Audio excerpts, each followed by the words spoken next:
Welcome प्यारे बच्चों, स्वागत है आपका हमारे YouTube चैनल में। पिछली वीडियो में हमने किया था स्पर्मेटोजेनेसिस, जिसमें स्पर्म की फॉर्मेशन होती थी।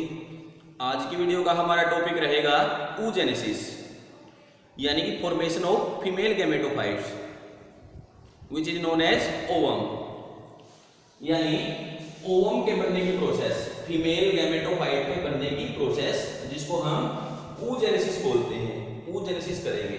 हमें पता है जो फीमेल गैमेट्स हैं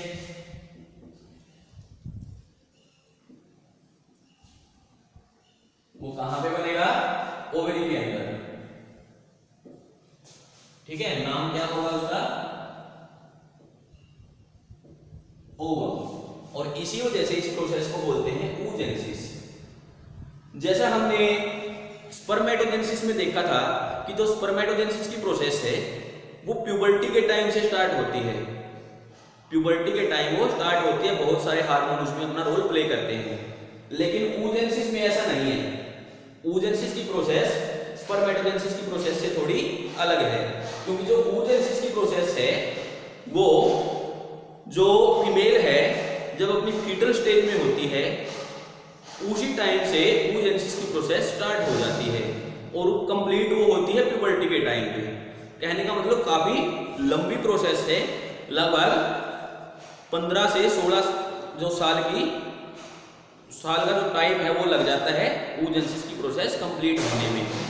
स्टार्ट कब हो जाती है? जब जो फीमेल है वो फीटल स्टेज में होती है। तो आइए देखते हैं किस तरह से ये प्रोसेस कंप्लीट होती है।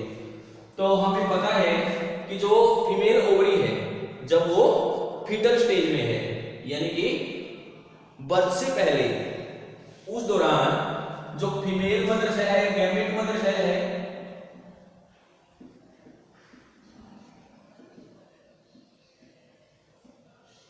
वो होगी एक ओवरी के अंदर मिलियंस की संख्या में, लाखों की संख्या में एक ओवरी के अंदर गैमेट मदर सेल प्रेजेंट होती है, जो क्या करेगी? अपनी डिवीजन करेगी, अपने नंबर को इंक्रीज करेगी, डिफरेंशिएशन करेगी। उसके बाद वो बनाती है प्राइमरी ओसाइट्स। क्या बनाएगी? Primary oocytes. ठीक है, जो ये लाखों की संख्या में गैमेट मदर सेल थी वो अपनी डिवीजन करेगी, डिफरेंशिएशन करेगी और प्राइमरी ओसाइट्स बनाएगी। जो ये प्राइमरी ओसाइट्स है, इनमें से बहुत सारे प्राइमरी ओसाइट वो डिजेनरेट हो जाते हैं, यानी कि वो खत्म हो जाते हैं और केवल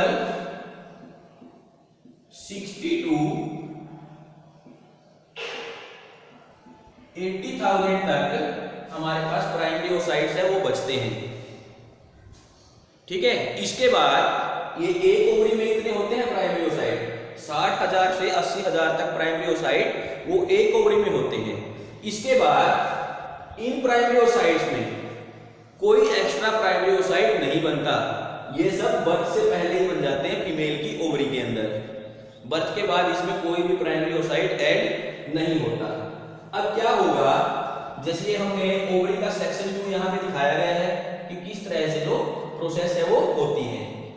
तो जैसे हमारे पास ओगोनिया है, ओगोनिया बोलते हैं गैमेट मदर सेल को ही। ठीक है, इसके अंदर डिफरेंशिएशन हुई, डिवीजन हुई, प्राइमरी ओसाइट बना।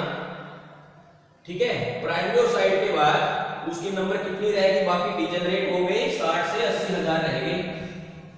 तो जो प्राइमरी ओसाइट था, ये स्टेज प्राइमरी ओसाइट बनते ही टेम्परेरीली स्टॉप हो जाती है, कुछ टाइम के लिए रुक जाती है।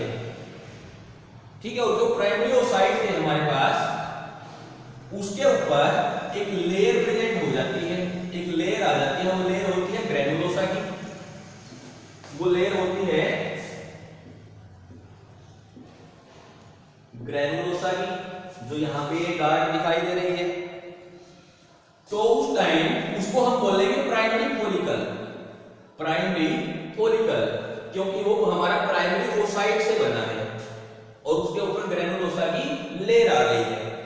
कुछ टाइम के बाद उसके ऊपर और ग्रेनुलोसा प्रेशर की लेयर आ जाती है, वो जो लेयर है वो थिक हो जाती है, और ज्यादा लेयर आ जाती है, तो उसको बोल लेंगे हम सेकेंडरी फॉलिकल। देयर आफ्टर जो सेकेंडरी फॉलिकल है वो अपने साइज को इंक्रीज करता है और उसके अंदर एक फ्लूइड फील्ड कैविटी हमें दिखाई देनी स्टार्ट हो जाती है। एक fluid field cavity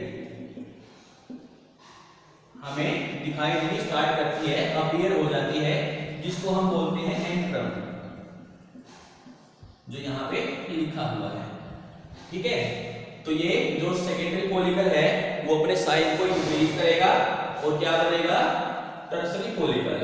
tertiary follicle की पहचान क्या है, उसके अंदर हमें एक फ्लूइड फील्ड कैविटी दिखाई देगी जिसको बोलते हैं एंट्रम। जो हमारा एंट्रम है, टर्सरी फॉलिकल है, उसमें टू थेका प्रेजेंट होते हैं, यानी कि वो दो लेयर्स में डिवाइड हो जाता है। टू थेका प्रेजेंट होते हैं, एक एक्सटर्नल थेका, एक इंटरनल थेका। जो एक्सटर्नल थेका है यानी कि एक्सटर्नल लेयर है उसको एक्सटर्ना बोलते हैं, जो इंटरनल लेयर है उसको इंटरना बोलते हैं। ठीक है, यहां तक क्लियर है। सबसे पहले प्राइमरी ओसाइट बनेगा, वो अपनी डिवीजन और डिफरेंशिएशन करेगा, और प्राइमरी ओसाइट बनने के बाद उस पे ग्रैनुलोसा की जो लेयर है वो आ जाएगी, प्राइमरी फॉलिकल बोलेंगे।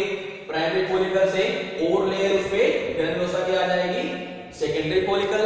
सेकेंडरी फॉलिकल अपने साइज को इंक्रीज करेगा, उसके अंदर फ्लूइड फील्ड कैविटी अपीयर हो जाएगी, तो उसको एंट्रम बोलेंगे। टर्सरी फॉलिकल के अंदर जो फ्लूइड फील्ड कैविटी होगी। टर्सरी फॉलिकल अपने आप को दो थेका में डिवाइड कर लेता है, जो एक्सटर्नल थेका है एक्सटर्ना, इंटरनल थेका है इंटरना। उसके बाद यहां पे जो ये सब प्रोसेस है ये सब होती है बर्थ से पहले। जो फीटल ओवरी है, बच्चे की जो ओवरी है, बर्थ से पहले यहां तक की जो प्रोसेस है वो कंप्लीट हो जाती है। ठीक है, उसके बाद जब बर्थ होगा, बेबी का बर्थ होगा, चाइल्डहुड में वो एंटर करेगा, उसके बाद प्यूबर्टी आएगी। प्यूबर्टी के टाइम पे जो यहां पे जो एंट्रम था वो क्या है, ओवम में कन्वर्ट हो जाता है, और यहां से एक जगह से जो हमारी ओवरी है, जो ग्राफियन फॉलिकल बनेगा, जिसको हम ग्राफियन फॉलिकल बोलते हैं,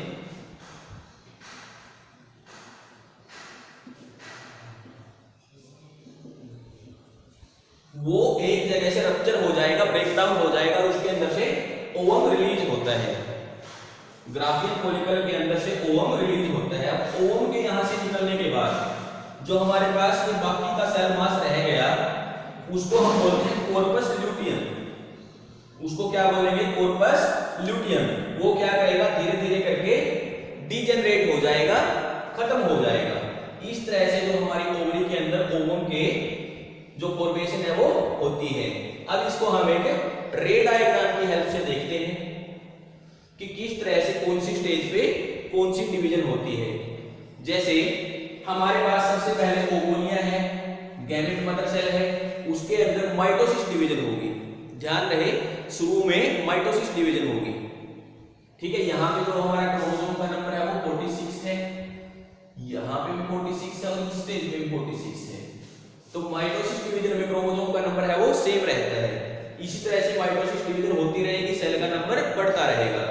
ठीक है, ये सारी जो प्रोसेस है वो फीटल ओवरी के अंदर होती है, बर्थ से पहले होती है। उसके बाद जब माइटोसिस डिवीजन के बाद हमारे पास क्या बनेगा, प्राइमरी ओसाइट, जो हमने यहाँ पे बताया हुआ है, प्राइमरी ओसाइट जो फर्स्ट स्टेज है।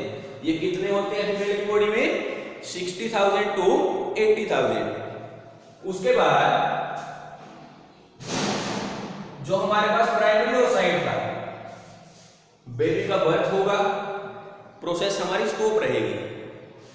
चाइल्डहुड में भी ये प्रोसेस स्टॉप रहेगी। उसके बाद प्यूबर्टी आएगी। प्यूबर्टी के बाद उसके अंदर जो फर्स्ट मियोटिक डिवीजन है, फर्स्ट जो मियोटिक डिवीजन है वो स्टार्ट हो जाती है, यानी कि प्रोफेज फर्स्ट शुरू हो जाता है। हमें पता है जो मियोटिक फर्स्ट डिवीजन है उसमें 4 फेज होते हैं, प्रोफेज, मेटाफेज, एनाफेज और टेलोफेज। तो इसका जो प्रोफेज फर्स्ट है वो स्टार्ट हो जाता है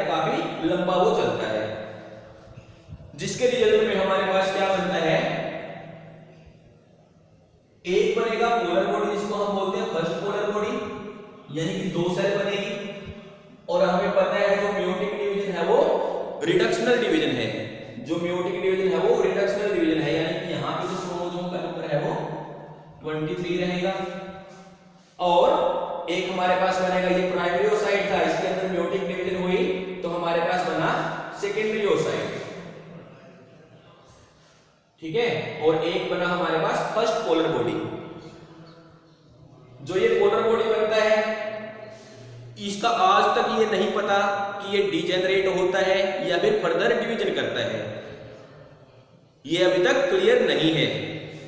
ठीक है, तो जो हमारे पास सेकेंडरी ओसाइट बनता है उसके अंदर फिर मियोसिस सेकेंड प्रोसेस होगी। Meiosis second is just like mitosis because the number of chromosome remain same. तो यहां पे जो क्रोमोसोम का नंबर है वो 23 रहेगा और एज ए रिजल्ट हमारा ओवम बनेगा। ठीक है, जो हमारा सेकेंडरी ओसाइट था उसमें मियोटिक डिवीजन होगी और हमारा ओवम बनेगा और साथ में क्या बनेगा, सेकेंड पोलर बॉडी, जो ये डिजेनरेट हो जाएगा। कुछ टाइम के बाद ये डिजेनरेट हो जाता है या फिर इसके अंदर डिवीजन होगी, इस बात का अभी तक कोई क्लियर प्रूफ नहीं है। तो हमें क्या पढ़ना है, सबसे पहले माइटोसिस डिवीजन होगी फीटल लाइफ के अंदर, जहां पे जो हमारा ओगोनिया है वो अपनी डिवीजन करेगा, डिफरेंशिएशन करेगा। उसके बाद बर्थ, चाइल्डहुड और प्यूबर्टी तक वो प्रोसेस स्टॉप रहती है, जो मियोटिक डिवीजन का प्रोफेज होता है, वही फेज चलता रहता है, काफी लंबा चलता है। उसके बाद एज रिजल्ट हमारे पास बनेगा सेकेंडरी ओसाइट और जो सेकेंडरी ओसाइट है उसके अंदर मियोसिस सेकेंड डिवीजन होगी, फिर हमारे पास बनेगा ओवम। ठीक है, और जो दो पोलर बॉडी बनेंगे वो या तो डिजेनरेट हो जाएंगे या फिर फर्दर डिवीजन करेंगे। तो अब यहां पे देखिए, जो यहां तक की जो प्रोसेस है, जो हमारा ओगोनिया से primary follicle, secondary follicle, tertiary follicle, ठीक है, ये जो बनने की प्रोसेस है ये सब बर्थ से पहले की है। उसके बाद बर्थ के बाद यहां तक की जो प्रोसेस आएगी, प्रोफेज का जो आएगा मियोसिस फर्स्ट में, वो यहां तक चलेगी, काफी स्लो प्रोसेस है ये।